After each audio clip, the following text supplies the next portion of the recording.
German Shepherd was being kicked by a crowd. What baby did next left everyone in tears. What you're about to listen will shake you to your core. A moment of pure innocence confronting the darkest cruelty, and the miracle that followed changed everyone forever. If this story doesn't leave you in tears, nothing will. The sun hung lazily in the cloudless sky over the small town of Pine Creek. Saturday mornings at the farmer's market were always Emma's favorite time with her 4-year-old daughter Zoe. The weekly ritual gave them precious moments together, away from Emma's demanding job as a veterinary technician. "Can we get strawberries, Mommy?" Zoe's eyes sparkled with excitement as she skipped alongside her mother, her honey-blonde pigtails bouncing with each step. She wore her favorite blue sundress with tiny daisies embroidered along the hem, the one her father Max had bought her before his latest business trip. "Of course, sweetie, and maybe some of those honey sticks you love so much." Emma smiled down at her daughter, marveling at the unbridled joy radiating from her tiny face. Zoe had always been different from other children, more perceptive, more attuned to the world around her, in ways that sometimes left Emma breathless with wonder. They wandered through the bustling marketplace, baskets filling with fresh produce. When Emma first heard it, a commotion from somewhere behind the row of vendor stalls. Angry voices, laughter that didn't sound kind. Something about it made the hair on the back of her neck stand up. "Stay close, Zoe." Emma instinctively pulled her daughter nearer, but in that split second of distraction, Zoe's hand slipped from hers. Before Emma could react, Zoe darted between the stalls toward the source of the noise. "Zoe, come back!" Emma called out, panic rising in her throat as she pushed through the Saturday morning crowd. By the time she broke free of the market stalls, her heart was pounding against her ribs like a caged animal. What she saw next stopped her cold. In a dirty alley behind the market, a semicircle of teenagers had gathered, 6, maybe 7 of them, laughing and jeering. In the center of their cruel circle lay a German Shepherd, its once magnificent coat now matted with dirt and blood. One boy, tall with a black hoodie pulled low over his face, reared back his foot for another vicious kick. And there, stepping directly between the dog and its tormentor, stood tiny Zoe. Emma's scream died in her throat as the world seemed to slow around her. Several adults had gathered at the alley's entrance, their faces masks of concern and hesitation. No one moved, no one except Zoe. "Get lost, kid," sneered the tallest boy, his voice cracking slightly. "This mutt's dangerous. We're doing everyone a favor." But Zoe didn't budge, her small shoulders squared beneath her sundress as she stared up at the boy. Tears streamed down her cherubic face, but there wasn't a hint of fear in her eyes. Only a righteous anger that seemed impossibly old in such a young child. "Stop hurting him!" Zoe's voice rang out clear and strong, echoing against the brick walls of the alley. "He's scared! You're making him hurt!" The teenagers exchanged uncomfortable glances. A girl with purple-streaked hair snickered, but it sounded hollow, uncertain. "Did you not hear me?" The tall boy took a threatening step forward. "Get out of the... I said stop!" Zoe's voice carried a power that froze everyone in place. Even Emma, finally breaking from her shock and rushing toward her daughter, felt it, something almost electric in the air around her little girl. Zoe knelt beside the trembling dog, her tiny hand hovering inches from its matted fur. The German Shepherd, despite its obvious pain and fear, lifted its head slightly. Everyone held their breath, waiting for the inevitable snap of jaws. Instead, the dog's tail thumped weakly against the ground. A pink tongue emerged to gently lick Zoe's outstretched palm. "It's okay," Zoe whispered, her voice now soft as she stroked the dog's head with a gentleness that brought tears to Emma's eyes. "They won't hurt you anymore, I promise." The teenagers shifted uneasily, the power of their cruel pack suddenly dissolved by the pure innocence before them. One by one, they backed away, muttering excuses. The tall boy lingered the longest, something unreadable crossing his face, before he too turned and walked away. Emma finally reached her daughter, her heart still hammering with the fear of what could have happened. "Zoe, you can't just run away like that. That dog could have..." "His name is Atlas," Zoe interrupted, her eyes never leaving the injured animal. "And he wouldn't hurt me, Mommy. He's a good boy. The best boy." Emma knelt beside her daughter, automatically assessing the dog's injuries with her trained eye. The German Shepherd was severely malnourished, ribs visible beneath a coat that should have been glossy and thick. Fresh wounds mingled with older scars across his body. One ear was partially torn, and his right hind leg lay at an unnatural angle. "How do you know his name is Atlas, sweetheart?" Emma asked, already pulling out her phone to call animal control. Zoe looked up, her blue eyes clear and certain. "He told me, Mommy." A chill ran down Emma's spine that had nothing to do with the spring breeze. As Emma called for help, a small crowd gathered at a respectful distance. Zoe never moved from Atlas's side, whispering words too soft for anyone else to hear. The dog's eyes, one amber, one clouded with a previous injury, remained fixed on the little girl as though she were the only thing anchoring him to this world. "Animal control is on their way," Emma told her daughter, hanging up the phone. "And the police. Those boys." "They were scared too," Zoe said simply, surprising Emma once again. Not like Atlas, but in a different way. Empty inside. She continued stroking the dog's head, her small fingers now covered in dirt and blood, yet she didn't seem to notice or care. "How did you know, baby?" Emma asked quietly. "How did you know the dog, Atlas, was in trouble?"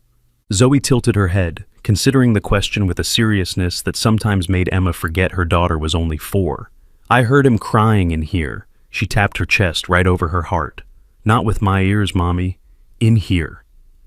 Before Emma could respond, a white van with the Pine Creek Animal Control logo pulled up at the alley entrance. Officer Carlos Jimenez approached cautiously, his experienced eyes taking in the scene.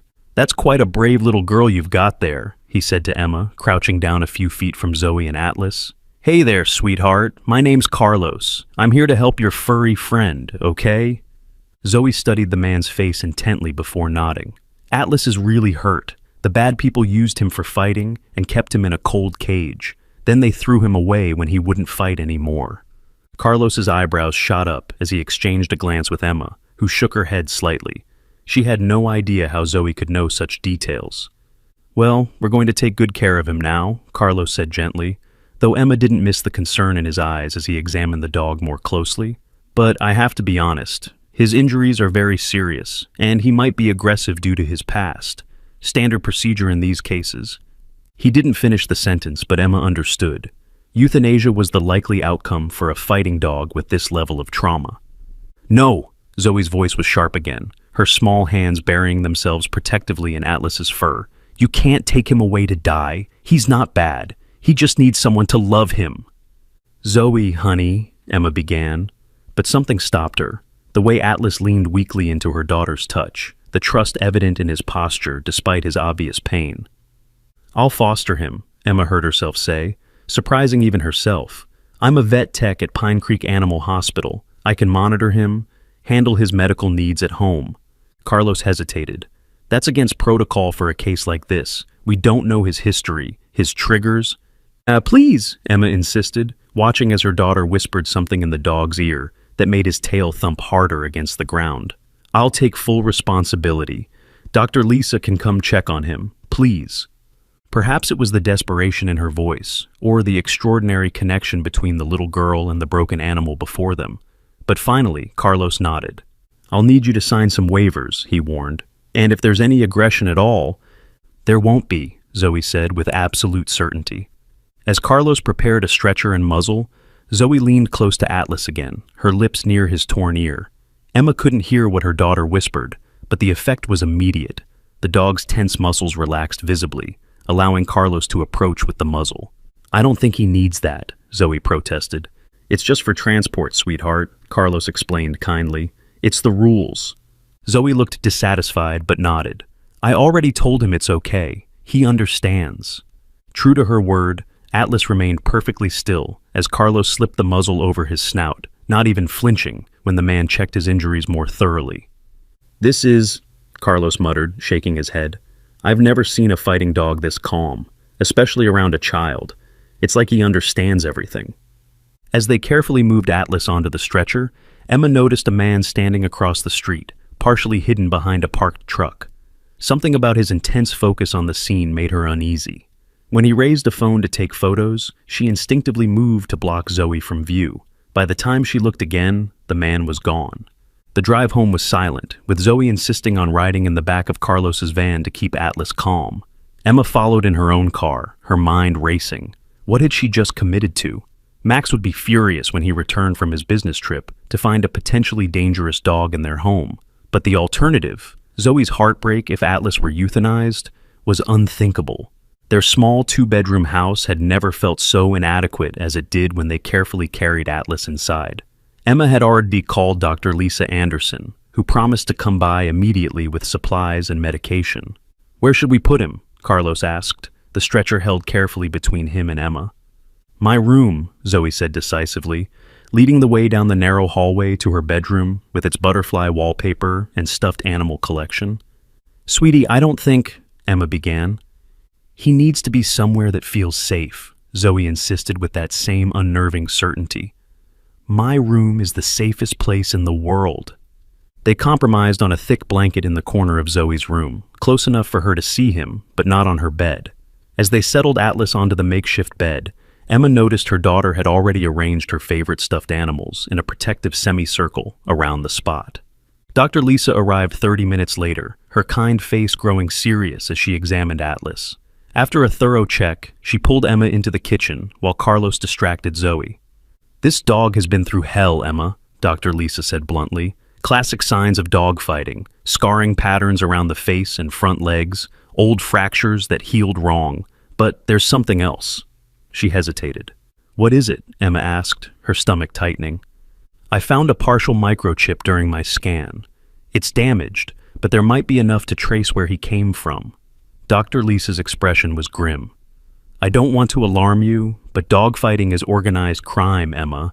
These animals are valuable to the wrong people. If someone is looking for him—" "He was abandoned," Emma protested. "Those teenagers." "We're probably just opportunistic bullies who found an already injured dog," Dr. Lisa finished. "The actual fighting injuries are older. Someone dumped him, yes, but why here, in a town this small?" Carlos joined them, his face equally serious. "I need to report the partial chip number. If he was stolen from a legitimate owner at some point—" Emma nodded numbly, glancing down the hallway where she could see Zoe sitting beside Atlas, reading aloud from her favorite picture book, as if the dog was hanging on every word. Perhaps most remarkably, he was. His eyes never left her face. After Dr. Lisa had administered pain medication, antibiotics, and left detailed care instructions, Carlos prepared to leave. "I'll be checking in regularly," he warned. "First sign of aggression." "I understand," Emma said, though she was beginning to wonder if such concerns were necessary. Atlas had remained gentle throughout the entire examination, despite what must have been considerable pain.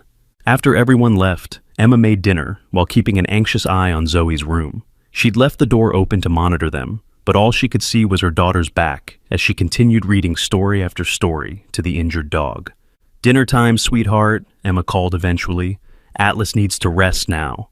To her surprise, Zoe obeyed immediately, patting the dog's head before joining her mother in the kitchen.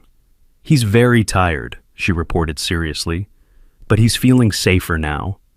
"That's good," Emma said, serving mac and cheese, Zoe's favorite. "How did you know he needed help, Zoe? Really?" Zoe twirled her fork in the cheesy pasta, considering the question. "I told you, Mommy. I heard him in my heart. He was calling for someone to help him." "And how do you know his name is Atlas?"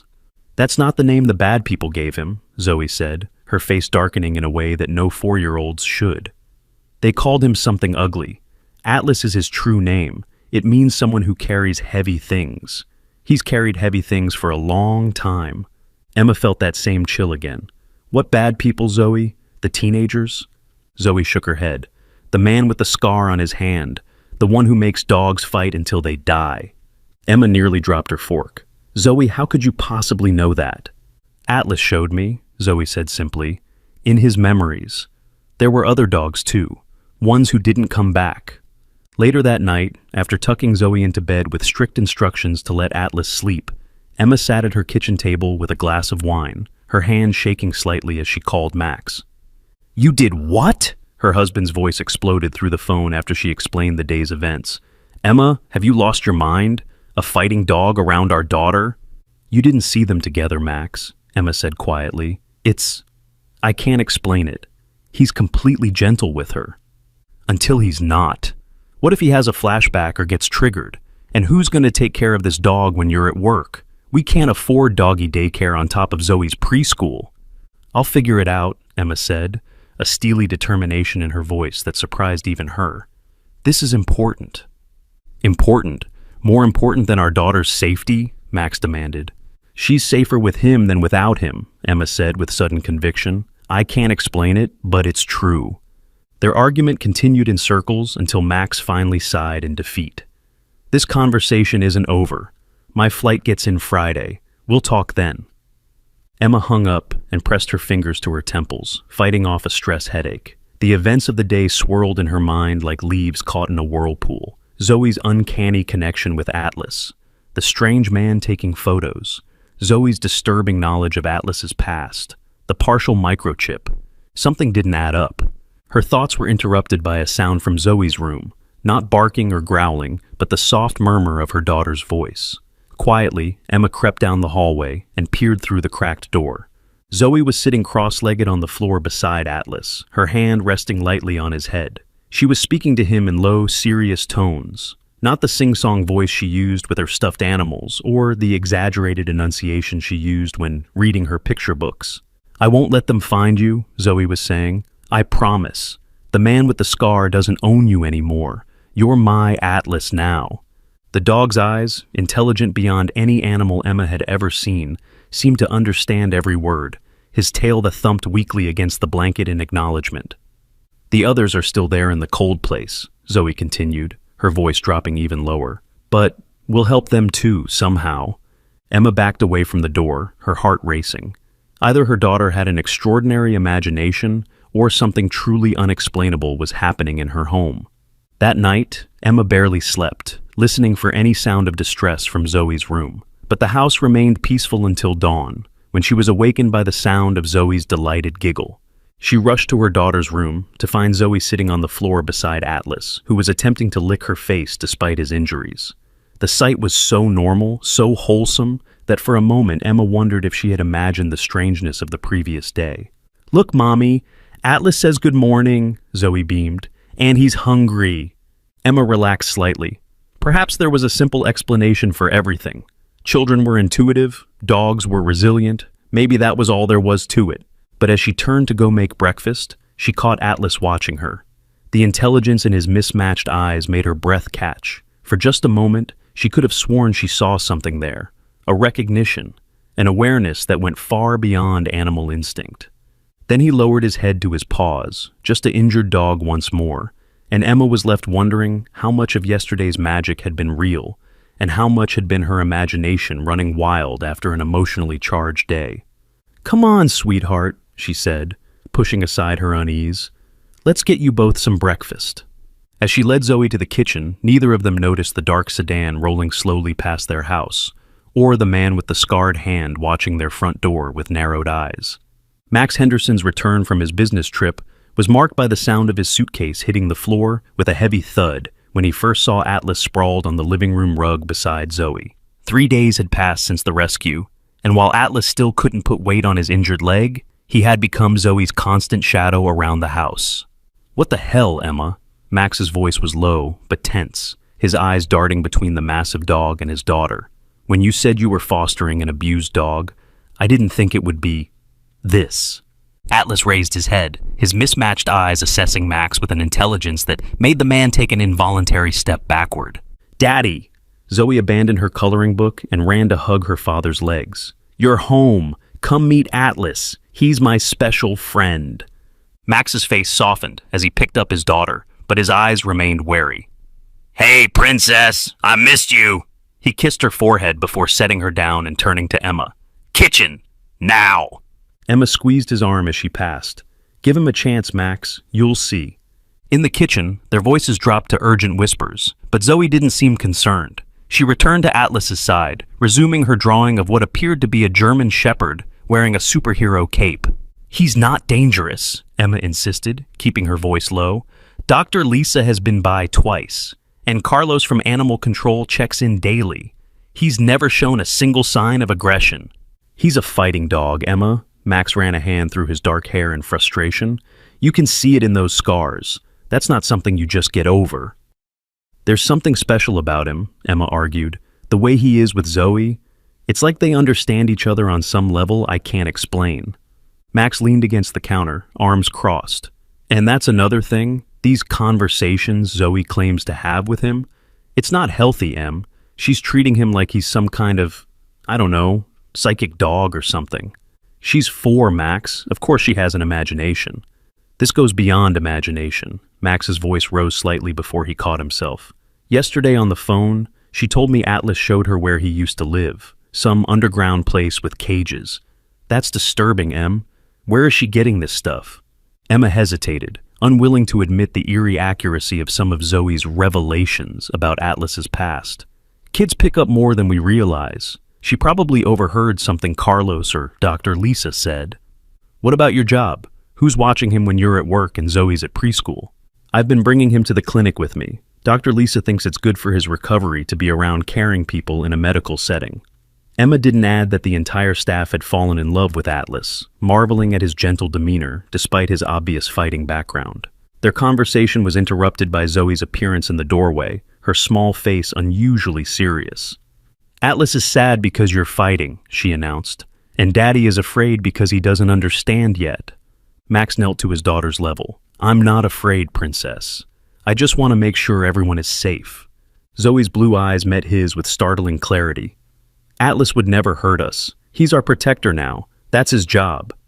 His job, huh? Max's tone softened, unable to resist his daughter's earnestness. Zoe nodded solemnly. He told me so. Max glanced up at Emma, who gave a small shrug as if to say, see what I mean? With a resigned sigh, Max followed his daughter back to the living room, where Atlas waited patiently. The dog made no move to approach, seeming to understand Max's apprehension. Atlas, this is my daddy, Zoe said formally, as if making a very important introduction. Daddy, this is Atlas. To Emma's surprise, Max slowly extended his hand, palm up, allowing Atlas to catch his scent. After a moment's consideration, Atlas gently licked his fingers. Well, Max said, a grudging smile tugging at his lips. I guess that's a start. Later that evening, after Zoe was tucked into bed, with Atlas lying vigilantly beside her bedroom door, Emma showed Max the care journal she'd been keeping. Page after page documented Atlas's medical treatments, behavioral observations, and remarkable recovery progress. Dr. Lisa says she's never seen anything like it, Emma explained. Fighting dogs usually take months of rehabilitation before they can be around children, if ever. But Atlas, it's like he knows he's been given a second chance. Max studied the photos Emma had taken, showing the dramatic improvement in Atlas's condition. The matted fur was now clean and beginning to regain its luster. The wounds were healing without infection. Even his eyes seemed brighter, more alive. And you said something about a microchip? Max asked, his tone less confrontational now. Emma nodded. It's damaged, but Dr. Lisa sent the partial information to her contacts. We might be able to trace where he came from originally. Before, she trailed off, not wanting to say, before the dog fighting, with Zoe, potentially within earshot. Max rubbed his temples. I still don't like this, Emma, but I can see how attached Zoe is already. He sighed heavily. 2 weeks. We give it 2 weeks, and if there's any sign at all, that he might be unstable, he goes to a proper rescue organization. Deal? Emma leaned over to kiss him. Deal, but you won't regret this, I promise. That night, Emma was awakened by a soft whimpering. Slipping out of bed, careful not to disturb Max, she padded down the hallway to find Atlas in the throes of what could only be described as a nightmare. His large body twitched, paws scrabbling against the floor, as if trying to run. Before Emma could decide whether to wake him, Zoe was there, kneeling beside the distressed dog in her princess nightgown. It's okay, Atlas, she whispered, stroking his head with a gentleness that made Emma's heart ache. You're not there anymore. You're here with me now. The bad men can't find you. Amazingly, Atlas calmed at her touch and voice, his breathing evening out as his eyes fluttered open. He licked Zoe's hand once, a gesture of such clear gratitude that Emma found herself blinking back tears. See, Mommy? Zoe looked up, unsurprised to find her mother watching. He has bad dreams about the fighting place. I know, sweetie, Emma said softly, kneeling beside her daughter, but he's safe now. Zoe's expression turned troubled. The others aren't safe, though. The one's still in the underground place. A chill ran through Emma. What underground place, Zoe? Where the bad man with the scar keeps the dogs that fight. Zoe's eyes took on that distant look that had become increasingly common. There are metal cages and a big ring with blood on the floor. Atlas says the bad man makes the dogs mean by hurting them and not feeding them. Then he makes them fight, and people watch and give him money. Emma struggled to keep her voice steady. How do you know all this, baby? I told you, Mommy. Atlas shows me. Zoe sounded slightly exasperated, as if explaining something obvious. In here, she tapped her temple. Emma swallowed hard. Do you see where this place is? What it looks like from the outside? Zoe concentrated for a moment, then shook her head. It's dark when they take the dogs in and out, but Atlas remembers trees and water nearby, and the sound of trains sometimes. The specificity sent another shiver down Emma's spine. Either Zoe had an extraordinarily vivid imagination, or no. Emma cut off that thought. There had to be a logical explanation. Let's get you back to bed, sweetie, she said, gently guiding Zoe back to her room. Atlas is fine now, see? No more bad dreams. Indeed, the dog appeared peaceful again, though his eyes followed them down the hallway with that same unnerving awareness. The next morning over breakfast, Emma debated whether to share Zoe's midnight revelations with Max. Before she could decide, the phone rang, Dr. Lisa calling with news. We got a partial match on Atlas's microchip, her colleague said without preamble. He was registered to a family in Oak Ridge about 2 years ago, the Wilsons. They reported him stolen from their backyard. Stolen? Emma felt a surge of hope. If Atlas had been a beloved family pet before falling into the hands of dogfighters, that would explain his gentle disposition, despite his trauma. I've contacted them, Dr. Lisa continued. But Emma, they seemed strange when I mentioned we found their dog. Almost afraid. They asked a lot of questions about who found him and where. Then they said they'd moved on and gotten a new dog. They don't want him back. Emma frowned. That doesn't make sense. Who wouldn't want their stolen pet returned? Exactly, Dr. Lisa's voice lowered. And there's something else. When I mentioned his injuries were consistent with dogfighting, the husband got very quiet, then said they had to go. Hung up immediately. You think they know something about the dogfighting ring? I don't know, but I've passed the information to Carlos. He's going to contact the Oak Ridge police, see if there have been any investigations into illegal dogfighting operations in that area. After ending the call, Emma watched Zoe and Atlas in the backyard through the kitchen window. There was such natural harmony between them. Zoe chattering away, Atlas listening with what appeared to be genuine comprehension. Occasionally, Zoe would laugh at something only she could hear, as if Atlas had told her a joke. The more Emma observed them, the harder it became to dismiss the connection as mere childhood fantasy. But the alternative was so far beyond her understanding that she could barely allow herself to consider it. Her thoughts were interrupted by Max entering the kitchen, dressed for his first day back at work. Everything okay? He asked, noticing her distracted expression. Emma filled him in on Dr. Lisa's call. It's strange, right? Why would the original owners not want him back? And why would they sound afraid? Max frowned, pouring himself coffee. Maybe they were involved somehow, or maybe they're afraid of whoever stole him coming back. Maybe, Emma agreed, though neither explanation felt quite right. I'm going to be late tonight, Max said, checking his watch. Big client meeting.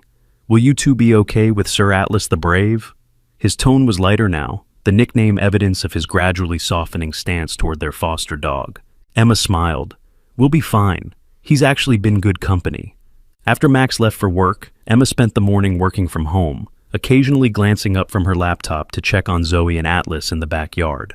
Around noon, she was startled by a sharp, authoritative bark from Atlas, the first time she'd heard him make more than a soft whine or whimper. Looking up, she saw Atlas standing stiffly at the back fence, his hackles raised as he stared intently at something beyond the yard.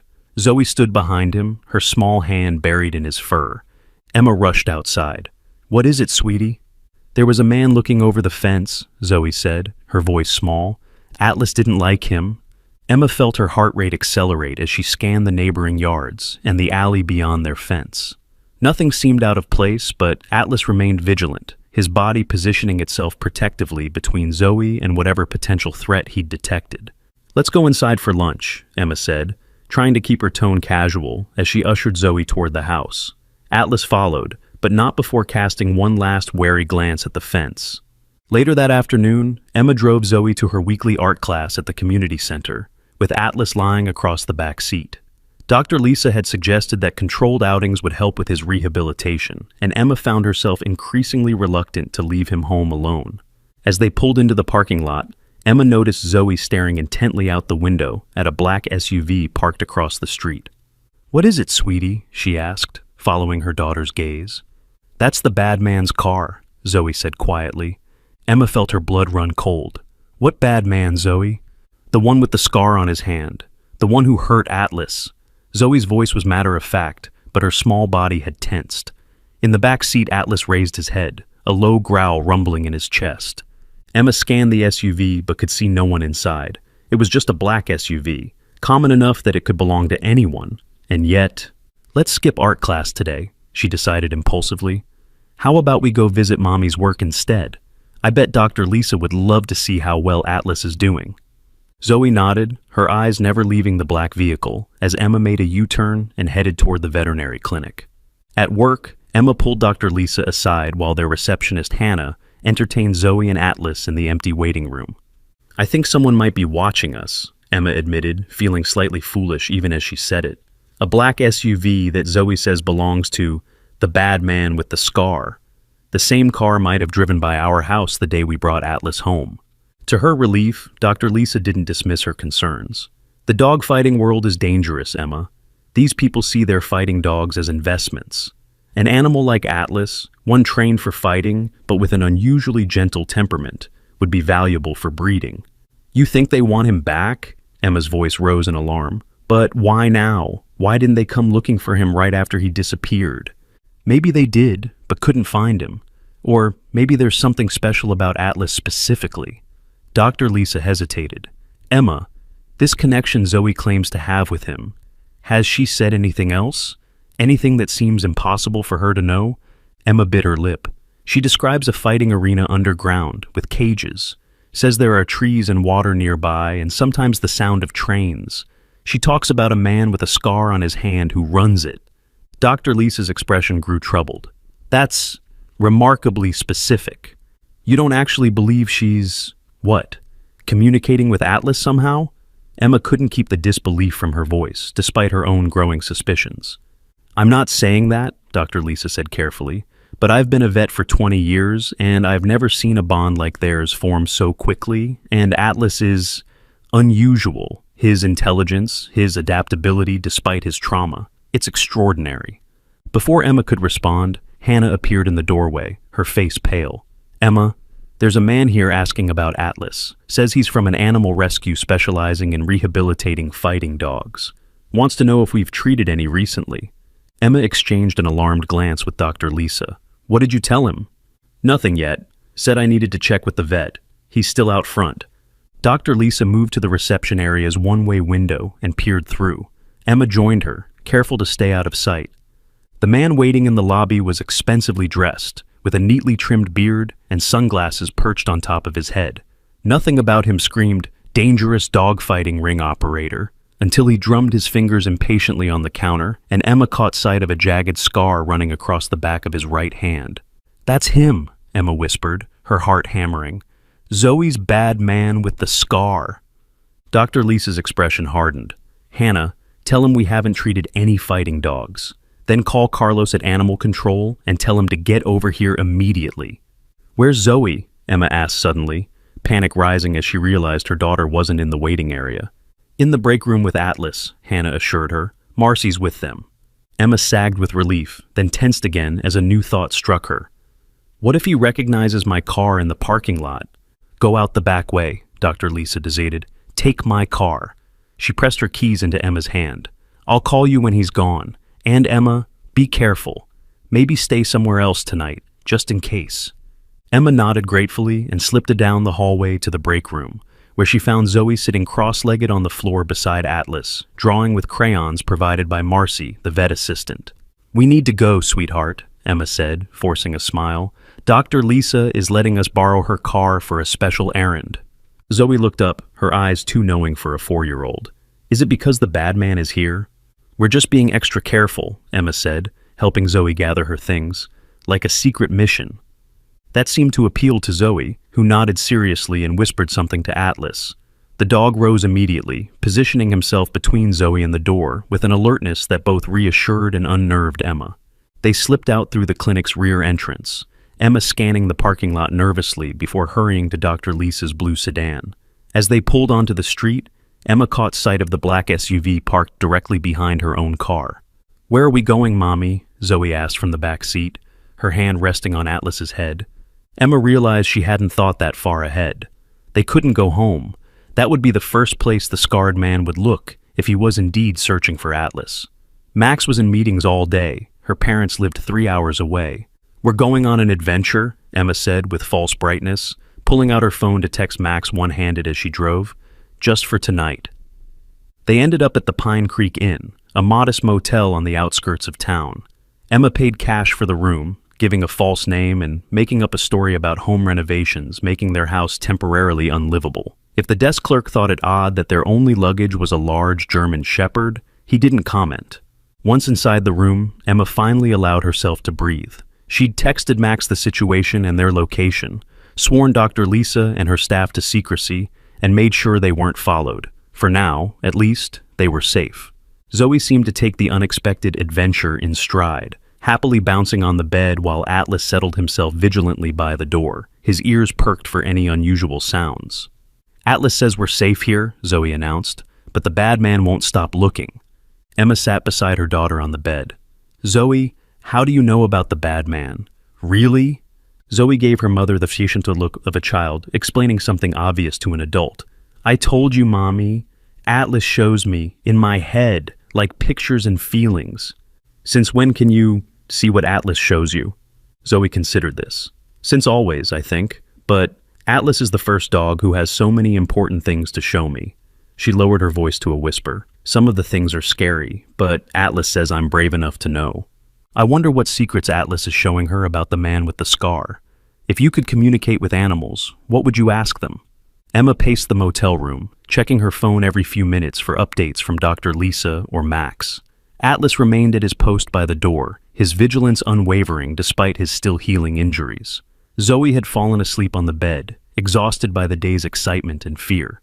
When Max finally called, Emma answered before the first ring completed. "Are you all okay?" His voice was tight with worry. "We're fine," Emma assured him, keeping her voice low. "We're at the Pine Creek Inn, room 114. I paid cash, used a different name." "Smart," Max said, and she could hear the relief in his voice. "I'm leaving work now. Be there in 20 minutes. And Emma, I called a friend at the police department, Detective Rivera. I told him everything." Emma closed her eyes, a wave of relief washing over her. "Thank you." While waiting for Max, Emma sat beside Atlas, her fingers absently stroking his fur. "Who are you, really?" she whispered. "What's happening here?" Atlas turned his mismatched eyes to her, and for a moment, Emma had the disconcerting sensation that he was trying to answer. Max arrived with a change of clothes for all of them, and takeout from their favorite Chinese restaurant. Detective Rivera would meet them in the morning, he explained, as they ate dinner on the motel bed, with Zoe now awake and happily dipping egg rolls in sweet and sour sauce. "He's taking this seriously," Max assured them, "especially after I showed him the photos of Atlas's injuries and mentioned the microchip connection to the Wilsons in Oak Ridge." Just as they were finishing dinner, Emma's phone rang, Dr. Lisa calling with an update. "He's gone," her colleague said without preamble. "Left right after you did. But Emma, he knew it was you. Asked specifically if I'd treated a German Shepherd brought in by Emma Henderson." Emma's blood ran cold. "How could he know my name?" "I don't know, but there's more. Carlos came by after the man left and looked at our security footage. He recognized him. Victor Stone." Stone? The name meant nothing to Emma. Victor Stone is a legitimate businessman on paper, owns several properties around Pine Creek and Oak Ridge, but Carlos says there have been rumors for years about underground dogfighting rings connected to Stone. Nothing's ever been proven. Emma glanced at Atlas, who had raised his head at the mention of Stone's name. Beside him, Zoe had gone very still, her small face suddenly pale. "That's him," Zoe whispered.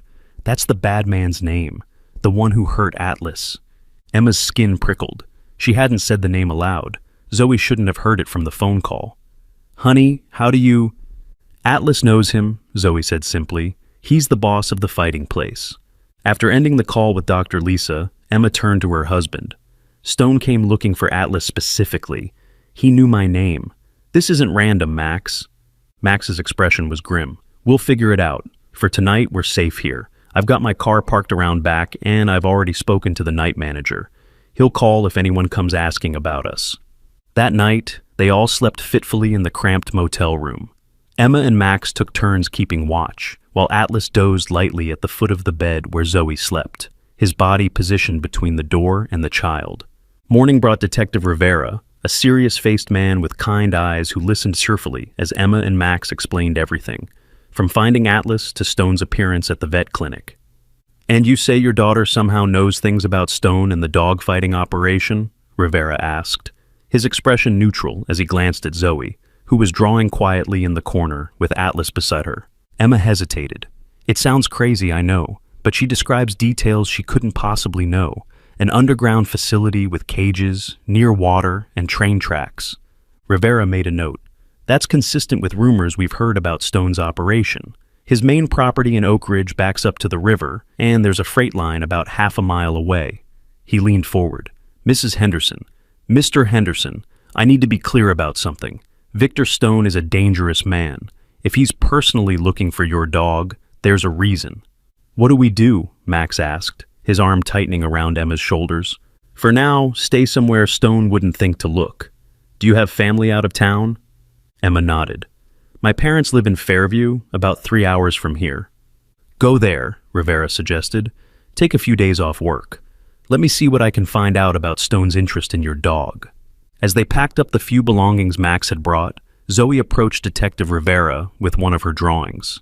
"This is the bad place," she said solemnly, handing him the paper, "where Atlas and the other dogs had to fight." Rivera studied the drawing with a carefully neutral expression, but Emma saw his eyebrows rise slightly. The picture showed an underground room with cage-like structures arranged around a central pit. Stairs led up to what appeared to be a trap door. Outside, Zoe had drawn trees, a wavy blue line suggesting water, and parallel lines that might be train tracks. "That's very detailed," Rivera said carefully. "Did Atlas show you this?" Zoe nodded. "In my head. There are still other dogs there. They're scared." Rivera glanced at Emma and Max, his expression unreadable. "Thank you, Zoe. This is very helpful." As they prepared to leave for Emma's parents' house, Rivera pulled them aside. "I'll call as soon as I know anything. In the meantime, be careful. Don't use credit cards if you can avoid it. Don't post on social media. And maybe," he hesitated, "maybe take what your daughter says seriously. Whatever's happening here, it's beyond the ordinary." The drive to Fairview was tense, with Emma constantly checking the rearview mirror for signs of being followed. Atlas sat in the back seat beside Zoe, his attention divided between the child and the world outside the windows. Occasionally he would grow alert, ears forward, causing Emma and Max to scan the surrounding traffic nervously. Emma's parents welcomed them with surprised delight, though their expressions grew increasingly concerned as Emma explained a sanitized version of the situation, that they were fostering an abused dog whose previous owner was causing trouble. "We just need a few days away while the police sort things out," Emma finished, watching her father kneel to greet Atlas with gentle hands. "Of course you'll stay," her mother said firmly, "for as long as you need." That night, after Zoe was tucked into the guest bedroom, with Atlas as her guardian, Emma and Max sat at her parents' kitchen table, speaking in low voices. "What if Stone doesn't give up?" Emma wondered, cradling a mug of tea between her hands. "We can't hide forever." Max's face was set in determined lines. If Detective Rivera can prove Stone's connection to dogfighting, he won't be a problem anymore. Until then, we keep Atlas safe. Emma smiled weakly. "When did you become Atlas's biggest defender? I thought you didn't want a dog." "That was before I saw him with Zoe," Max admitted. "Before I saw how he looks at her, like he'd die to keep her safe." He reached for Emma's hand. "And I've been thinking about what Zoe says, about communicating with him. You don't actually believe—" "I don't know what to believe," Max cut in. "But she knows things, Em. Things she couldn't possibly know. And Atlas, he's not like any dog I've ever met." The peaceful refuge of Emma's parents' home lasted 3 days before the storm found them. Emma was helping her mother prepare dinner when her father called from the front porch, his voice sharp with alarm. "Emma, There's someone coming up the drive. Emma rushed to the window, her heart sinking as she recognized the sleek black SUV crunching up the gravel driveway. "It's him," she whispered. "How did he find us?"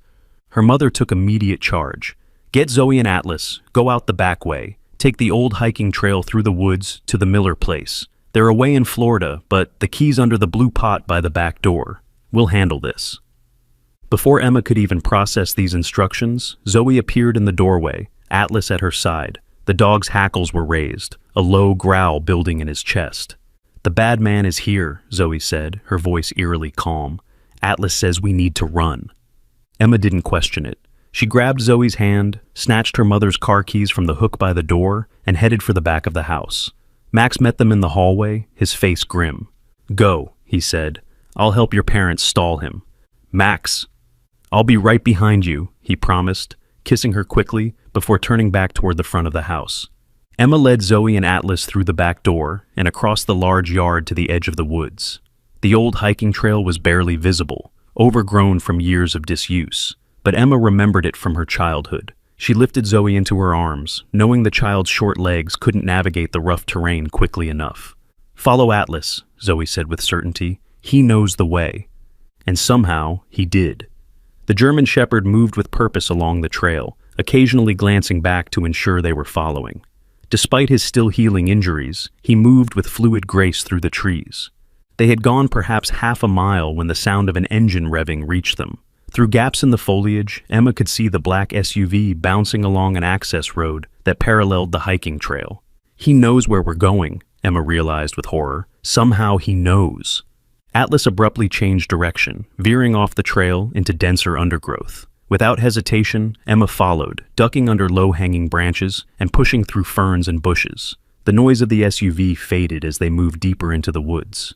After what felt like hours, but was probably only 20 minutes, they emerged from the trees onto the banks of a small lake. On the opposite shore sat a modest cabin, weathered by years of sun and rain. "The fishing cabin," Emma breathed. She had forgotten about this place, a small retreat her father had built decades ago, rarely used now that he had grown older. Atlas led them along the shoreline to the cabin. The door was locked, but Emma remembered the spare key hidden in a fake rock beside the steps. Inside was dusty but secure, a single room with basic amenities and no phone line or internet. "We'll be safe here for a little while," Emma told Zoe, setting her down on the threadbare couch. "Daddy and Grandma and Grandpa will find us when it's safe." Zoe nodded solemnly, then turned to Atlas. "He wants to know if you called the policeman." Emma blinked. "Detective Rivera? No, She patted her pockets, realizing with dismay that in their rush to escape, she had left her phone behind. "Atlas says we need to tell him about the bad place," Zoe continued, "before the bad man moves all the dogs." Emma knelt before her daughter. "Zoe, honey, how does Atlas know these things? How do you understand him?" Zoe tilted her head, considering the question. "It's like pictures in my head, and feelings, sometimes words but not like talking, more like knowing." "Has this happened before, with other animals?" Zoe nodded. "Sometimes, but not like with Atlas. He has so many important things to tell." A sound outside made them both freeze.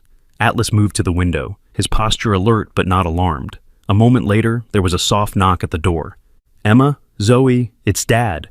Relief flooded through Emma as she rushed to let her father in. He entered quickly, his face flushed from exertion. "Are you both okay?" he asked, checking them over with anxious eyes. "We're fine," Emma assured him. "What happened? Where's Mom and Max?" "They're fine too. The police came. Your Detective Rivera. Apparently Max called him before you left the house. Stone's been detained for questioning." He glanced at Atlas, who had relaxed at the mention of Rivera. "That's one remarkable dog you've got there." Emma managed a weak smile. "You have no idea." As they prepared to return to her parents' house, Emma's father pulled her aside. "Emma, there's something else. When Stone came looking for you, he wasn't just asking about the dog. He asked specifically about Zoe, too." A cold fear gripped Emma's heart. "Zoe? Why would he care about Zoe?" Her father shook his head. "I don't know, but he seemed almost as interested in her as in the dog. Said something about them being connected now." Back at the house, they found Detective Rivera waiting with Max and Emma's mother. The detective's face was serious as he motioned for Emma and Max to join him at the kitchen table, while Emma's parents took Zoe to get cleaned up. "We had to release Stone," Rivera said without preamble. "Not enough evidence to hold him, but we've got officers watching his property in Oak Ridge, and we've started proceedings to get a search warrant." "He found us here," Emma said. "How? We were so careful." Rivera's expression darkened. "That's what concerns me. You used cash, avoided credit cards, didn't tell anyone where you were going. The most likely explanation is that he had someone following you from the motel." "What does he want with Atlas?" Max asked. "And why is he asking about Zoe?" "That's what I'm trying to figure out." Rivera leaned forward. "The most obvious explanation is that Atlas is valuable breeding stock. Fighting dogs that can produce champion offspring sell for thousands." "But why the interest in Zoe?" Emma pressed. Rivera hesitated. "This is going to sound strange, but there are rumors about Stone's operation, not just standard dog fighting. Some people claim he's been experimenting, trying to breed dogs with enhanced abilities, heightened intelligence, improved fighting instincts, even," he paused, clearly uncomfortable, "even supposed psychic abilities." "Psychic dogs?" Max couldn't keep the disbelief from his voice. "That's absurd." "Of course it is," Rivera agreed, "but Stone believes it, and if he thinks your daughter can communicate with Atlas in some way—" Emma and Max exchanged troubled glances. "We got a partial warrant to examine Stone's veterinary records," Rivera continued. "He has a private vet on payroll, Dr. Garrett. The records show something interesting about Atlas, or Warlock, as Stone called him. He was part of something called Project Sentinel, apparently some kind of breeding program. The notes mention enhanced cognitive function and telepathic potential." "That's insane," Max said, but his voice lacked conviction. "Stone's been working on this for years," Rivera went on, "buying up dogs with specific genetic traits, carefully breeding them, using unorthodox training methods." His expression made it clear that unorthodox was a severe understatement. Atlas was apparently his greatest success, until the dog refused to fight. The records show he was scheduled for termination when he mysteriously disappeared from the facility. "He escaped?" Emma whispered. "Or someone helped him escape," Rivera suggested. "Either way, Stone wants him back. Badly. And now he's interested in Zoe too, because of this supposed connection between them." "What do we do?" Emma asked, fear turning her voice brittle. "We're working on getting a full search warrant for Stone's property," Rivera assured them.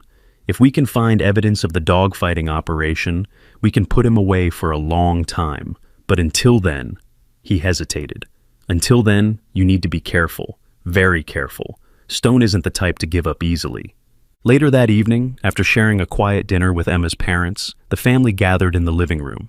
Atlas lay at Zoe's feet while she showed her grandparents her drawings, most featuring a heroic German shepherd, saving other dogs from cages. Emma watched her daughter, Rivera's words echoing in her mind. Enhanced cognitive function, telepathic potential. It sounded like science fiction, and yet, hadn't she seen the evidence herself? The way Atlas understood complex situations, his protective instincts that went beyond normal canine behavior, the inexplicable bond with Zoe. "We should head back to Pine Creek tomorrow," Max said quietly, sitting beside Emma on the sofa. "Rivera says it's safe, and we have to get back to work eventually." Emma nodded reluctantly. "I just don't want Stone anywhere near Zoe or Atlas." "Rivera's assigned a patrol to drive by our house regularly," Max assured her, "and I've already ordered a security system. It'll be installed tomorrow afternoon." The next morning, they packed up and prepared for the journey home. Emma's parents urged them to stay longer, but both Emma and Max needed to return to work, and Zoe was missing her preschool friends. As they loaded the car, Emma noticed Atlas standing very still at the edge of the driveway, his attention fixed on the road leading to the house. "What is it, boy?" she asked, moving to his side. A moment later, a police cruiser appeared, Detective Rivera at the wheel. He parked behind their car and approached with long strides, his expression unreadable. "I was just coming to see you," he said without preamble. "We got the search warrant for Stone's property. The raid is happening this afternoon." Hope surged in Emma's chest. "You'll find the fighting ring, the other dogs?" "If they're there, yes." Rivera's face was grim. "But there's something else you should know. Stone has filed legal papers claiming ownership of Atlas. He has documentation, breeding records, the original microchip registration, vet records. On paper, at least, the dog belongs to him. That's impossible, Max protested. The Wilsons were the registered owners. According to Stone, he sold the dog to the Wilsons as a puppy, with a contract stipulating that Stone retained breeding rights. When the dog disappeared from the Wilsons' yard, Stone claims they violated the contract by not informing him immediately. Rivera ran a hand through his hair in frustration. It's all legal maneuvering, but it could create complications. He can't have Atlas. Zoe's small voice came from behind them. She stood in the doorway, her face set in stubborn lines. He hurts dogs. He's a bad man. Rivera knelt to Zoe's level. I know, sweetheart, and we're going to do everything we can to make sure Atlas stays with you. But I need you to help me. Can you tell me more about the place where the dogs are kept? Anything Atlas has shown you that might help us find them? Zoe considered this, her expression serious beyond her years. There's a door hidden in the floor of a big shed. It has a special lock with numbers. The bad place is underneath, with cages all around the walls and the fighting pit in the middle. She closed her eyes, as if visualizing something. There are 10 dogs there now. 2 are hurt bad. There's a room with medicines and needles where the doctor works. Rivera wrote everything down, his expression carefully neutral. What about the code for the lock? Did Atlas show you that? Zoe shook her head. But there's another way in, through the water pipes. Atlas escaped that way. It's scary and dark, but it goes to the river. That makes sense, Rivera mused, almost to himself. The property does back up to the river. We'll check for drainage pipes or some kind of water access. As Rivera prepared to leave, he addressed Emma and Max one more time. I'd suggest postponing your return to Pine Creek until after the raid. We'll know more then. In the meantime, stay vigilant. After the detective left, Emma and Max decided to remain at her parents' house for one more day. The afternoon crept by with agonizing slowness as they waited for news from Rivera. Atlas seemed to share their anxiety, pacing restlessly between Zoe and the windows. Finally, as evening approached, Rivera called with an update. We found it, he said, his voice tight with suppressed emotion. Everything was exactly where Zoe said it would be. The hidden entrance in the shed floor, the underground fighting pit, the cages. We rescued 8 dogs and found evidence of many more that had been there previously. And Stone? Max asked. In custody, along with his veterinarian and 3 associates. The charges are substantial. Animal cruelty, illegal gambling, tax evasion. His lawyer is already working on bail, but given the severity of the charges, I doubt he'll get it. Relief swept through Emma, making her knees weak. So, it's over? We're safe? There was a pause on the line. Almost. We're still processing the evidence, but we found something concerning. Files on your family, Emma. Photos of your house, Zoe's preschool, notes about your work schedule. Stone has been watching you for days, long before you even knew he was looking for Atlas. A chill ran through Emma. Why? What does he want with us? I'm still trying to figure that out, but there's more. We found research notes, scientific papers, experimental records. Stone was convinced he'd bred a dog with actual telepathic abilities in Atlas, and he believed that certain people, particularly children, could access those abilities. That's why he was interested in Zoe, Emma whispered. Exactly. In his warped mind, your daughter and Atlas share some kind of psychic bond that makes them both extremely valuable to him. Rivera's voice hardened. The man is clearly delusional, but that makes him all the more dangerous. What do we do now? Max asked.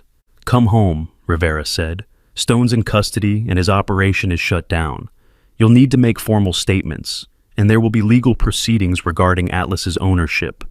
But I'm confident we can prove Stone's claims are fraudulent, especially now that we have evidence of the dogfighting.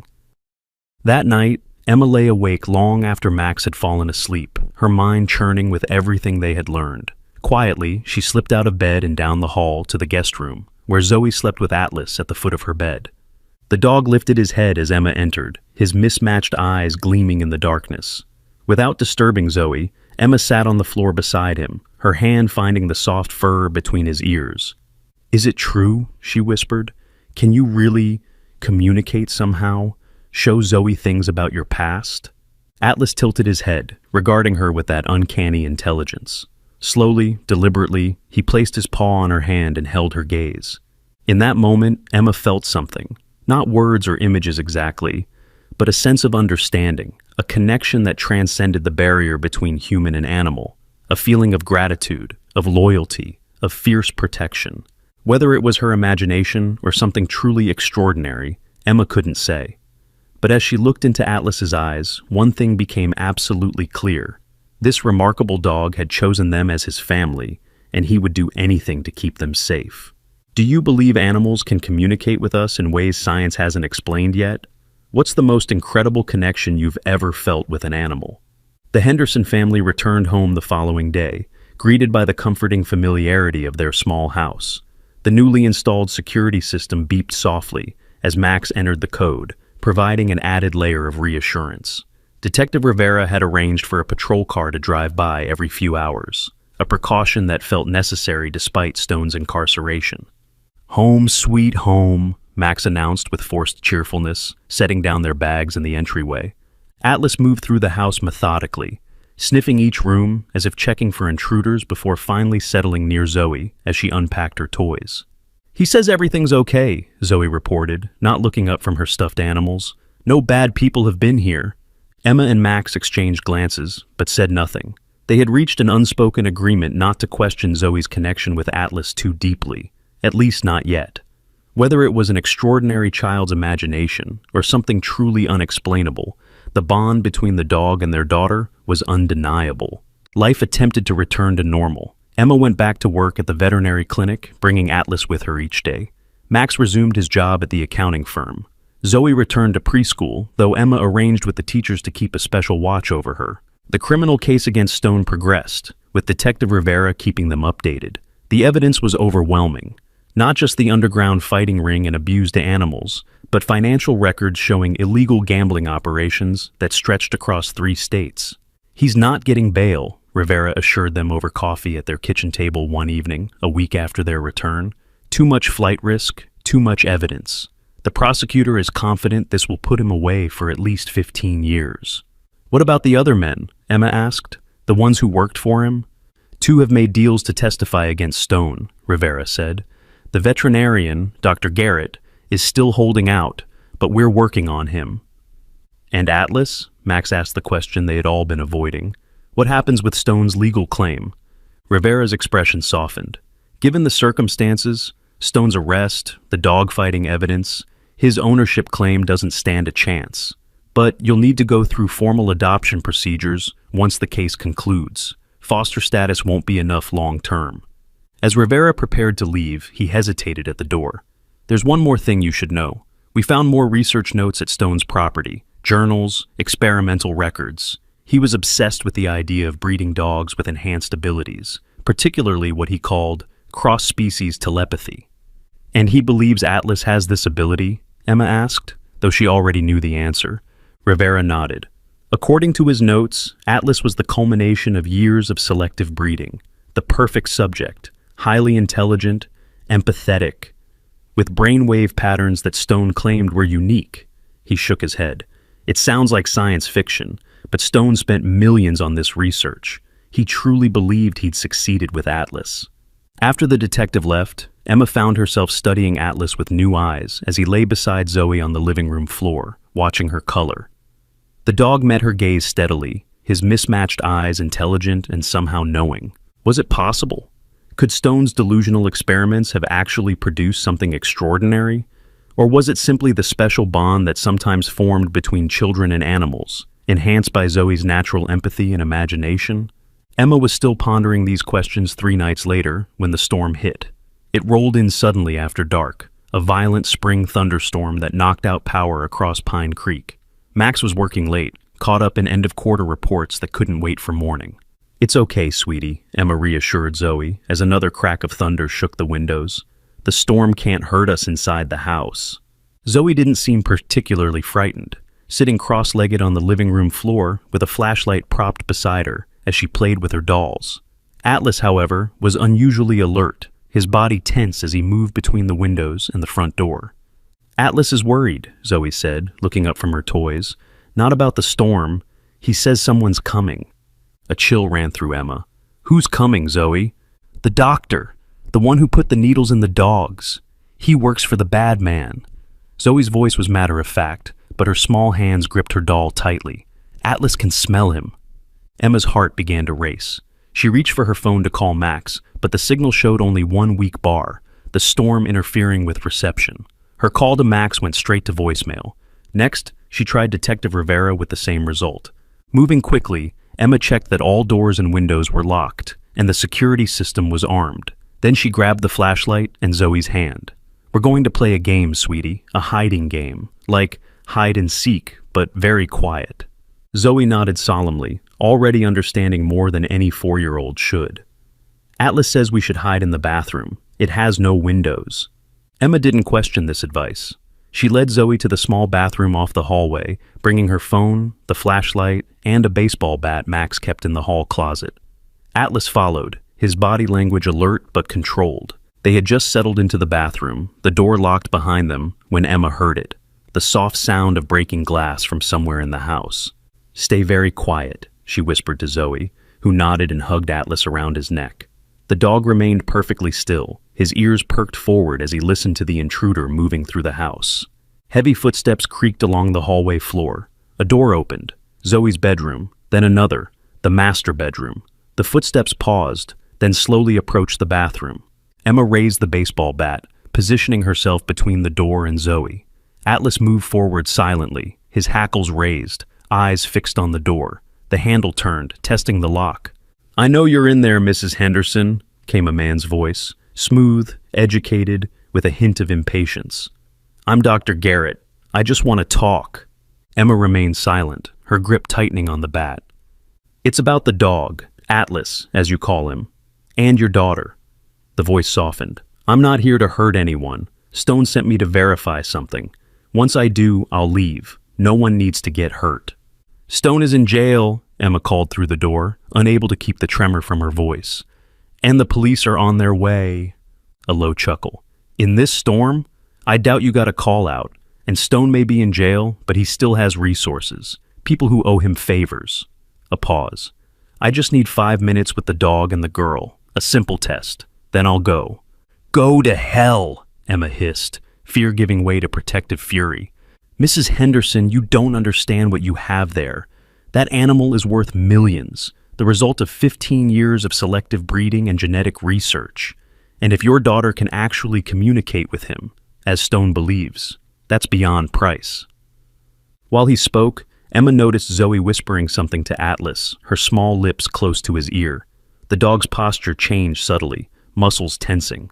"Last chance to do this the easy way," Dr. Garrett warned. "I have a tranquilizer gun. I don't want to use it, but I will if necessary." There was a momentary silence, then the unmistakable sound of a key sliding into the lock. Emma raised the bat higher, her heart hammering in her chest. The door began to open. What happened next seemed to unfold in slow motion.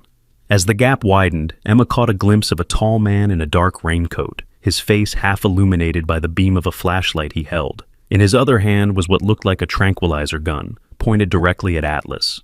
Before either Emma or Garrett could react, Atlas launched himself through the narrow opening with explosive force. His powerful body slammed into the man, knocking him backward into the hallway wall. The tranquilizer gun discharged with a soft pfft, the dart embedding itself harmlessly in the ceiling. Emma burst through the door after Atlas, bat raised, but there was no need for her intervention. Atlas had Garrett pinned to the floor, his teeth bared inches from the man's throat, a low growl emanating from deep in his chest. "Call him off," Garrett gasped, his earlier confidence evaporated. "Please." "Don't move," Emma ordered, heart racing as she fumbled with her phone. The signal was still weak, but this time her call to Max connected. "Emma, I can barely hear you." "Someone broke in," she cut in, words tumbling out. "Dr. Garrett. Stone sent him. Atlas has him pinned. Call Rivera." She ended the call and turned back to Garrett, who lay frozen beneath Atlas's threatening stance. "How did you get a key to our house?" Garrett's eyes darted nervously between Emma and the growling dog. "Stone has connections everywhere. Please, call off your dog." "He's not my dog," Emma said coldly. "According to you, he's Stone's valuable research subject. Maybe you should try asking him yourself." As if on cue, Atlas growled louder, causing Garrett to press himself harder against the floor. "The girl," Garrett said desperately. "She can control him. Please." "I don't control Atlas," came Zoe's small voice from the bathroom doorway. "He's my friend, and he remembers what you did to him. The needles, the tests, making him fight when he didn't want to." Garrett's face paled. "How could you possibly know that?" "He showed me," Zoe said simply. "He shows me lots of things, like how you hurt the other dogs when they wouldn't fight, like the special medicine you gave them to make them mean." "That's impossible," Garrett whispered, but his expression told a different story. Not disbelief, but confirmation of his deepest suspicions. "He knows what you did to his brother," Zoe continued, her voice taking on a strange, almost adult quality. "The white dog with the blue eyes. The one that died on your table when you gave him too much of the special medicine." Garrett's face went from pale to ashen. "No one knew about that. No one but Stone and me." Before anyone could respond, blue and red lights flashed through the windows, illuminating the hallway in rhythmic pulses. Moments later, the front door burst open, and Detective Rivera rushed in, gun drawn, followed by 2 uniformed officers. "Emma! Zoe!" Rivera called out. "Here!" Emma shouted back. "We're okay!" Rivera rounded the corner, taking in the scene with a practiced eye. Atlas still pinning Garrett to the floor, Emma with the bat, Zoe standing calmly in the bathroom doorway. "Daniel Garrett," Rivera said, holstering his weapon as the uniformed officers moved to secure the prone man. "You're under arrest for breaking and entering, attempted kidnapping, and violation of animal cruelty statutes." He glanced at Emma. "We'll probably think of more charges later." As the officers handcuffed Garrett and led him away, Rivera explained that Max had called him immediately after Emma's frantic call. "He's on his way home now," the detective assured her. "Are you both okay? Do you need medical attention?" Emma shook her head, kneeling to check Atlas for any injuries. The dog finally relaxed his vigilant posture, leaning against her with a soft whine. "He was very brave," Zoe said, joining them and wrapping her arms around Atlas's neck. "But his leg hurts again from jumping." Sure enough, Emma noticed Atlas favoring his previously injured hind leg. "We'll have Dr. Lisa check him in the morning," she promised, still marveling at Zoe's perception. After taking their statements and ensuring the house was secure, Rivera prepared to leave. "Garrett's arrest is another nail in Stone's coffin," he told Emma. "With his right-hand man caught in the act, Stone's network is falling apart. You should be safe now, but—" He hesitated. "Given what happened tonight, I'd like to arrange for an officer to stay outside until morning, just as a precaution." Emma readily agreed, the image of Garrett standing in their hallway with a tranquilizer gun still fresh in her mind. After Rivera left, with a patrol car parked visibly in front of their house, Emma tucked Zoe into bed. Atlas took up his usual position beside her, his body curled protectively around the small girl. "You were very brave tonight," Emma told her daughter, smoothing the blonde hair back from her forehead. "I wasn't scared," Zoe said sleepily. "Atlas wouldn't let anyone hurt us." Emma studied the dog, his intelligent eyes watching her from the bedside. "No," she agreed softly, "he wouldn't." Max arrived home half an hour later, rushing in with panic on his face, that only subsided when he found Emma sitting on the couch, a glass of much-needed wine in her hand. "Thank God," he breathed, pulling her into a tight embrace. "Rivera filled me in. Are you okay? Is Zoe?" "We're all fine," Emma assured him, "thanks to Atlas." Max sat beside her, running a hand through his hair. "I can't believe Garrett had a key to our house. How is that possible?" "Rivera thinks Stone might have connections with the company that installed our security system," Emma explained. "They're investigating now." They sat in silence for a moment, the magnitude of the night's events settling over them. "Emma," Max finally said, his voice low and serious, "we need to talk about what's happening here, about Zoe and Atlas." Emma nodded. She'd been avoiding this conversation, but after tonight, there was no more denying the extraordinary nature of the bond between their daughter and the German Shepherd. "Zoe told Garrett things she couldn't possibly know," Emma said quietly. "About a white dog with blue eyes that died during his experiments. Garrett confirmed no one knew about it except him and Stone." Max leaned forward, elbows on his knees. "So, what are we saying here? That our daughter can, what, read Atlas's mind? That Stone's crazy experiments actually worked?" "I don't know," Emma admitted. "It sounds impossible, but we've both seen it, Max. The way they communicate, the things she knows about his past." "If it's true," Max said slowly, "what does that mean for Zoe, for her future? It was a question Emma had been asking herself since the first day in the alley. I don't know that either, but I know that Atlas would do anything to protect her, and so would we. In the following weeks, life gradually returned to a new normal. Stone's case progressed through the legal system, with each new piece of evidence ensuring he wouldn't see freedom for many years. Dr. Garrett, facing his own charges, agreed to testify against his former employer in exchange for a reduced sentence. The news of the underground dogfighting ring and the rescue of the abused animals became a national story. Animal welfare organizations reached out to Emma, seeking interviews about Atlas and his remarkable journey. She declined most requests, protective of both Zoe's privacy and Atlas's recovery. Instead, Emma channeled her energy into helping the other dogs rescued from Stone's facility. With Dr. Lisa's support, she developed a rehabilitation program using the techniques that had worked so well with Atlas. Some of the dogs were too traumatized for adoption, but others showed promising signs of recovery. Through it all, the bond between Zoe and Atlas only strengthened. Emma and Max no longer questioned it, accepting the unique connection as part of their family's new reality. They established boundaries. Zoe was not to talk about her conversations with Atlas outside the family, but otherwise allowed the relationship to flourish naturally. 3 months after Garrett's arrest, Detective Rivera visited with important news. The court has officially terminated Stone's claim to Atlas, he announced, presenting Emma and Max with formal documentation. You're free to adopt him permanently. The adoption ceremony at the animal shelter was small but emotional. Zoe solemnly pinned a new tag to Atlas's collar, one bearing their family name and phone number. Atlas sat perfectly still during the procedure, his mismatched eyes following Zoe with devotion. It's official, Emma told him, kneeling to ruffle the fur that had grown thick and glossy during his months with them. You're stuck with us now. As if understanding every word, Atlas pressed his head against her hand, then moved to do the same with Max before settling beside Zoe, his rightful place. That night, as Emma passed Zoe's bedroom, she paused at the partially open door. Inside, her daughter sat cross-legged on the bed, Atlas lying before her, their faces inches apart. I'm glad you found me, Zoe was saying softly. I'm glad you picked me to hear you.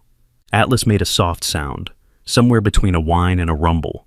I know, Zoe replied, as if answering a question. The others need help too.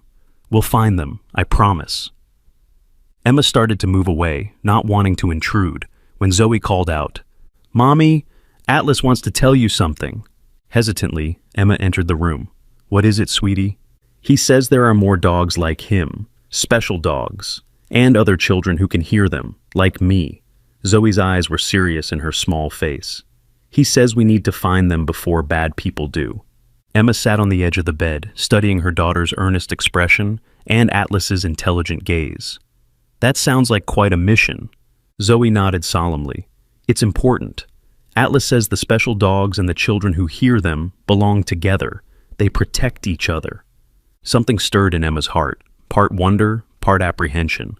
Whatever extraordinary gift her daughter and Atlas shared, it seemed this was just the beginning of their journey. Well, she said finally, I guess we'd better get started then. Atlas's tail thumped against the bedspread, his eyes bright with what could only be described as hope. If your pet could suddenly speak to you, what secrets do you think they would share? And would you be brave enough to listen? 6 months passed in relative peace. The Henderson family settled into their new normal, a life that now fully embraced Atlas as an integral member. His recovery was complete, the physical scars fading, though still visible beneath his thick coat. The emotional scars proved more resilient, manifesting in occasional nightmares that only Zoe's gentle presence could soothe. Stone's trial had concluded with a 20-year sentence for animal cruelty, illegal gambling, and a host of other charges. Dr. Garrett received a reduced sentence of 5 years in exchange for his testimony, which had proven invaluable in dismantling Stone's entire operation. On a crisp autumn Saturday, Emma and Max sat at their kitchen table with Detective Rivera, who had stopped May with unexpected news. Stone's appealing his conviction, Rivera announced without preamble, his expression grim. Standard procedure, but there's a complication. His new lawyer is arguing that the telepathic dog research was legitimate scientific inquiry, not animal cruelty. They're trying to position Stone as a misunderstood visionary rather than a criminal. Emma exchanged an alarmed glance with Max. That's ridiculous. We all saw those dogs, the conditions they were kept in. I know, Rivera agreed. The appeal is unlikely to succeed, but in the process, they're requesting access to Atlas for evaluation by independent experts. They're claiming he's still technically Stone's intellectual property, even if you have legal custody. Absolutely not, Max stated flatly, his hand closing over Emma's. After everything that's happened, no way. I agree, Rivera said, and so does the prosecutor, but I wanted to warn you that Stone isn't giving up. His obsession with Atlas and with Zoe hasn't diminished. The mention of their daughter sent a chill through Emma. Has he made specific threats? Not exactly, Rivera hesitated, but he's been asking questions. About Zoe's school, her activities. His visitors in prison are being monitored, but Stone has resources we haven't fully identified yet. After Rivera left, Emma found Zoe in the backyard with Atlas. The fall leaves had created a colorful carpet across the grass, and Zoe was tossing handfuls into the air while Atlas leaped to catch them. The sight of their innocent joy made Emma's heart ache with the need to protect them. That evening, after Zoe was asleep, Emma and Max discussed Rivera's warning. Maybe we should consider moving, Max suggested. A fresh start somewhere Stone couldn't find us easily. Emma had considered the same possibility, but something held her back. Running feels like letting him win somehow. Besides, Rivera says he's securely incarcerated. The appeal is just legal maneuvering. I hope you're right, Max said, but his worried expression matched her own inner doubts. The weeks that followed seemed to justify Emma's optimism. Stone's appeal was proceeding through the system, with the glacial pace typical of legal proceedings. Their life continued undisturbed: work, school, weekend outings. Atlas had even been certified as a therapy dog, accompanying Emma to the veterinary clinic where he helped calm anxious animals.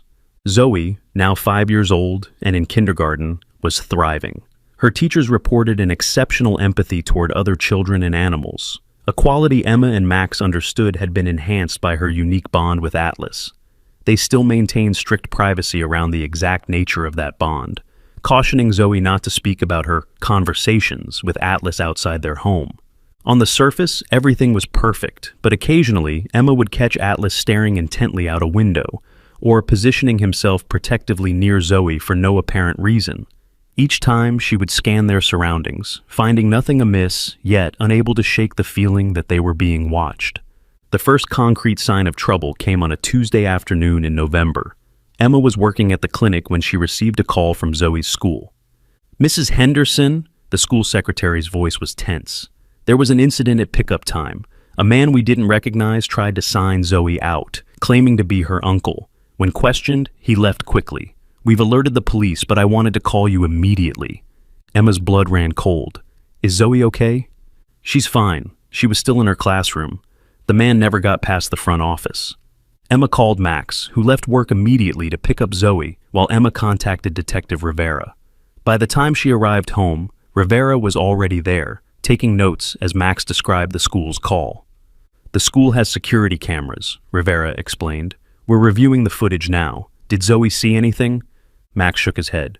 She was in class the whole time. From her position on the living room floor with Atlas, Zoe looked up.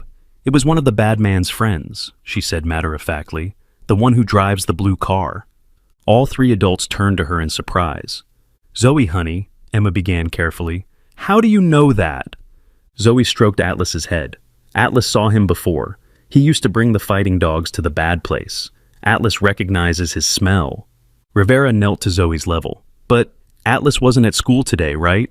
No, Zoe agreed, but I can still hear him, even when he's not with me, and he remembers things to tell me later. The detective's expression remained neutral, but Emma could see the questions in his eyes. She and Max had never fully explained the extent of Zoe and Atlas's connection, partly because they didn't fully understand it themselves. The man has a star on his hand, Zoe added helpfully. Right here. She pointed to the web between her thumb and forefinger. Atlas says it's a tattoo. Rivera wrote this detail down. That's very helpful, Zoe. Thank you. After Zoe was sent to wash up for dinner, Rivera spoke quietly to Emma and Max. I don't know how your daughter knows these things, and I'm not going to ask. But if the security footage shows a man with a star tattoo on his hand, we'll have solid evidence this is connected to Stone. What do we do in the meantime? Max asked, his arm protectively around Emma's shoulders. Increase security, Rivera said firmly. Change routines. I'd recommend keeping Zoe home from school for a few days until we identify this individual. The security footage confirmed Zoe's description. A man with a distinctive star tattoo visible when he signed the visitor log. Rivera identified him as Marcus Reeves, a former associate of Stone's who had avoided prosecution by fleeing the jurisdiction during the initial investigation. The fact that he's surfaced now, trying to access Zoe, is concerning, Rivera admitted during his next visit. Stone must still be pulling strings from prison. Emma and Max implemented every security measure Rivera suggested. Zoe remained home from school. Max worked remotely. They varied their routines, installed additional cameras, and never left Zoe alone. Though with Atlas constantly at her side, she was never truly unprotected. A week passed without incident, then two.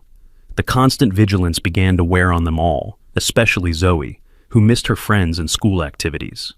Maybe we overreacted, Max suggested one evening, as they watched Zoe and Atlas playing a game that involved Atlas finding objects Zoe had hidden around the living room, a game he won with suspicious ease. It could have been a one-time attempt that failed. Before Emma could respond, Atlas suddenly stopped his playful search. His body stiffened, ears alert as he stared toward the front of the house. A low growl rumbled in his chest. "Someone's here," Zoe said, immediately moving closer to Atlas. "Someone bad." Max moved quickly to the window, careful to stay behind the curtain as he peered out. "There's a car I don't recognize parked across the street, dark sedan." Emma reached for her phone to call Rivera, but before she could dial, Atlas's growl intensified. He moved swiftly to the back door, his posture clearly indicating danger approaching from that direction. "They're coming from both sides," Max realized, already moving to ensure all doors and windows were locked. "Emma, take Zoe upstairs, now." Emma scooped up her daughter and hurried toward the stairs, Atlas following closely. From the second-floor window of Zoe's bedroom, they could see two men approaching the house from the backyard, while another waited by the car out front. "I'm calling Rivera," Emma whispered, already dialing. The call connected, but before she could speak, they heard the sound of breaking glass from downstairs.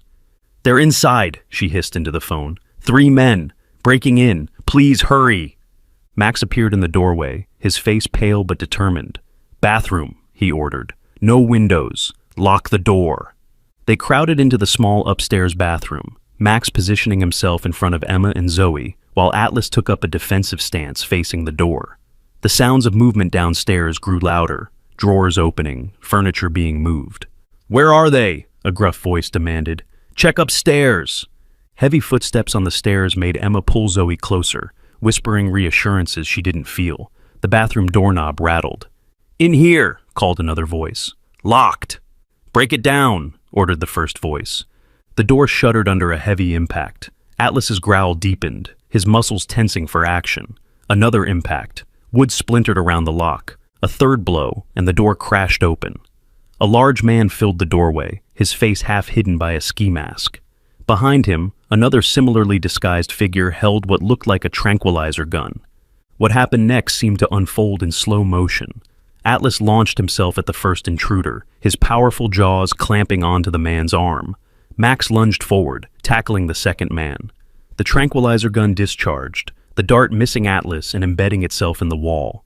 Emma shielded Zoe in the shower stall, watching in horror as the violent struggle spilled out onto the landing. The third intruder appeared at the top of the stairs, shouting, as he rushed to join the fray. Despite being outnumbered, Max and Atlas fought with desperate intensity. Atlas refused to release his grip on the first man's arm, even as the intruder slammed him against the wall repeatedly. Max grappled with the other two, using his knowledge of the house layout to keep them off balance in the narrow hallway. The sound of sirens pierced the chaos. Blue and red lights flashed through the windows. The intruders hesitated, then the one battling Max shouted, "Police, we've got to go!" The man in Atlas's grip finally broke free, leaving behind a torn sleeve in the dog's jaws. The 3 intruders retreated down the stairs and out the broken back door, just as police cars screeched to a halt in front of the house. Moments later, Rivera and several officers rushed in, weapons drawn. "Emma, Max, Zoe," Rivera called out. "Up here," Max shouted back, his voice strained. He had a cut above his eye and was favoring his right side, but was otherwise unharmed. Atlas stood beside him, blood, not his own, staining his muzzle. The house was quickly secured, and paramedics called to check Max's injuries. As Rivera took their statements, Zoe sat quietly with Atlas, whispering in his ear while stroking the fur between his eyes. "They wanted to take Atlas and me to the bad man," she said suddenly, interrupting Rivera's questioning. "Even though the bad man is locked up, he told them to bring us to a different place. A place with doctors who would study us." Rivera glanced at Emma and Max before addressing Zoe directly. "Did you hear the men say that, Zoe?" She shook her head. "No, but Atlas heard them talking in the car before they came in. They said the boss wants the special dog and the girl who talks to him. They said there's a lot of money if they deliver us." "Stone," Rivera muttered, shaking his head. "Still obsessed, still pulling strings." He turned to Emma and Max. "I don't think you can stay here now. It's not safe." "Where can we go?" Emma asked, the adrenaline crash leaving her voice trembling. "If Stone can find us here, with all our precautions—" "I have an idea," Rivera said after a moment's consideration. "A safe house we use for witnesses in high-profile cases. Off the grid, no paper trail. You'd be secure there while we track down these men and cut off Stone's outside connections." With no better options, the Hendersons agreed. They packed essential items while police officers remained stationed around their house. Within 2 hours, they were following Rivera's unmarked car to an undisclosed location outside the city limits. The safe house was a modest cabin, set back from a rural road, surrounded by woods that provided natural concealment. A female officer who introduced herself only as Jones would be staying with them, Rivera explained, along with a rotating security detail posted outside. "It's not ideal," he acknowledged, "but it's the safest option right now. Stone has clearly maintained connections we weren't aware of. We're investigating how he's communicating with his associates despite prison restrictions." After Rivera left, the Hendersons tried to settle into their temporary refuge. Officer Jones helped set up the security system, while Max prepared a simple dinner from the well-stocked pantry. Atlas prowled the cabin's perimeter, inspecting every corner before finally lying down near Zoe as she unpacked her small suitcase of toys and books. "How long do we have to stay here?" Zoe asked, as Emma tucked her into the cabin's small second bedroom that night. "Just until Detective Rivera makes sure the bad men can't find us," Emma explained, trying to keep her voice light. "Think of it like a vacation." Zoe seemed to consider this, her small face serious beyond her years. "Atlas says we should go to the water place." Emma paused in smoothing the blanket. "What water place, sweetie?" "Where the other special dogs are. Atlas says there are more like him, and they need our help." Zoe yawned, her eyelids growing heavy. "He says we'd be safe there, because the bad man doesn't know about it." Long after Zoe had fallen asleep, Emma sat at the kitchen table with Max and Officer Jones, sharing this latest revelation. Could it be real? Max wondered quietly. Other dogs from Stone's program that escaped or were rescued? "It seems unlikely," Officer Jones offered. "We thoroughly investigated all of Stone's properties. Any animals would have been discovered. Unless they weren't on any of his known properties," Emma mused. Zoe mentioned water. Could there be another facility we don't know about, near a lake or river? The question hung in the air, unanswered but troubling. 3 days passed in the safe house. Rivera visited daily with updates. The 3 intruders had not been apprehended, but Stone's prison communications were now being closely monitored. His appeal was still proceeding, though the prosecutor remained confident it would be denied. On the 4th morning, Emma awoke to find Atlas sitting by her bedside, his intense gaze fixed on her face. As soon as she stirred, he moved to the door, looking back expectantly. "What is it, boy?" she whispered, careful not to wake Max. Atlas padded silently to Zoe's room.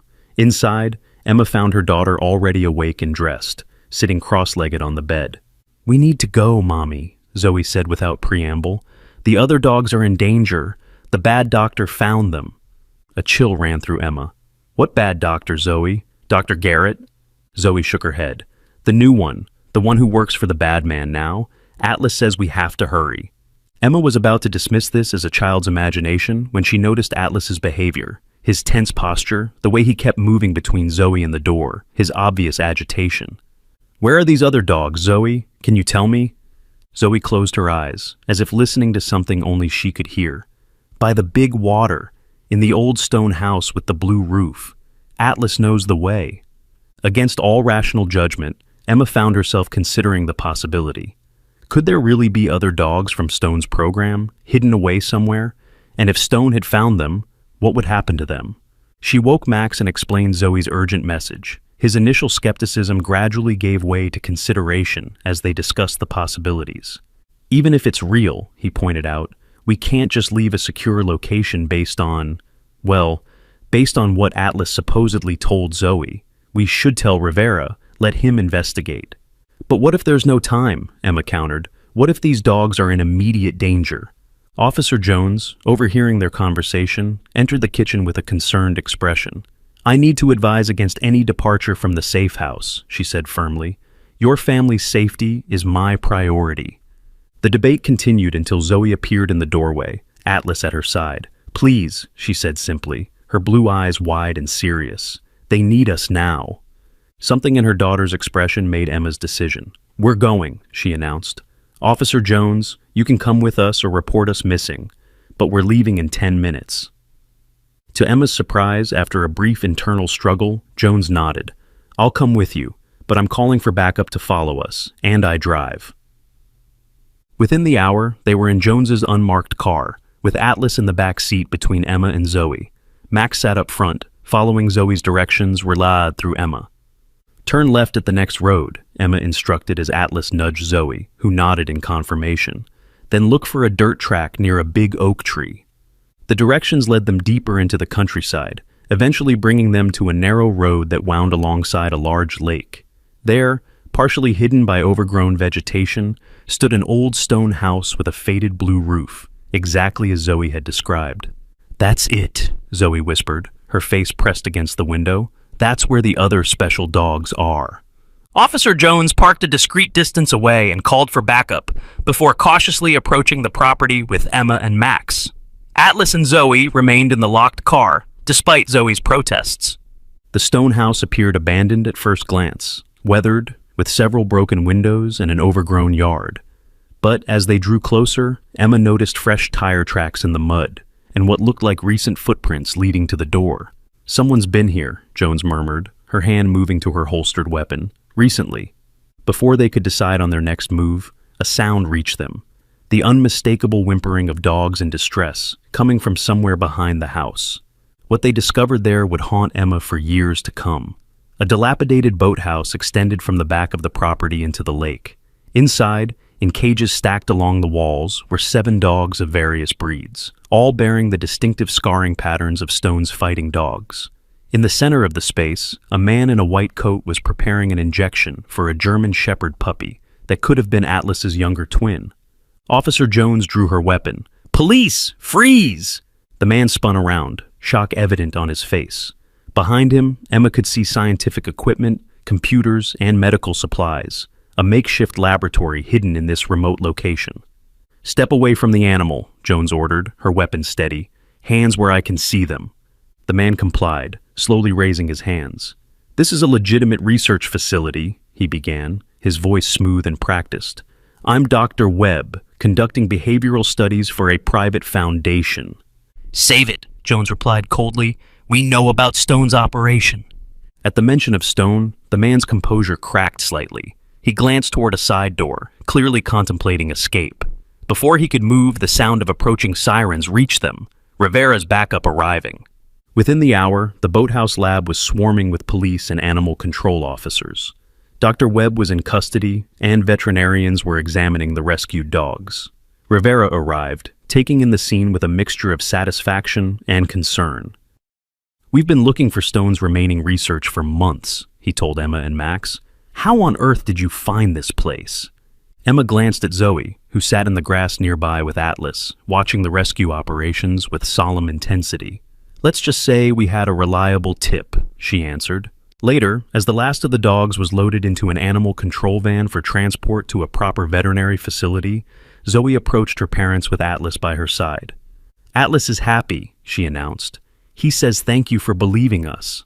Emma knelt to embrace her daughter, then rested her hand on Atlas's head. No, we thank you both for showing us what was possible when we listened with our hearts instead of just our heads. As they prepared to leave, the German Shepherd puppy, the one Dr. Webb had been about to inject, was carried past them. The small dog's eyes, one amber and one clouded blue, locked with Atlas's for a moment that seemed charged with meaning. "That's Nova," Zoe said confidently. "Atlas's daughter. She's special too.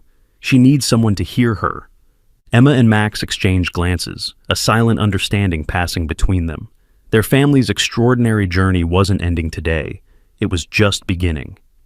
6 months later, the Henderson home had transformed.